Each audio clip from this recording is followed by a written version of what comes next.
आयशा एक छोटे से गांव की लड़की दिन भर अपनी मां के साथ सिलाई का काम करती है।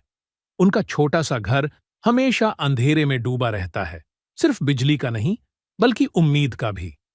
गांव के लोग ताने मारते हैं, तुम लड़की हो, तुम्हारे सपने सपने ही रहेंगे। एक रात आयशा अपने पुराने रेडियो पर एक प्रेरणादायक भाषण सुन रही होती है। रोशनी का पहला कदम, अंधेरे से बाहर निकलने का फैसला होता है। ये शब्द उसके दिल में उतर जाते हैं। वह निश्चय करती है कि पढ़ाई फिर से शुरू करेगी, चाहे रास्ता कितना भी कठिन क्यों ना हो। दिन में सिलाई और रात में मिट्टी के दिए की रोशनी में पढ़ाई।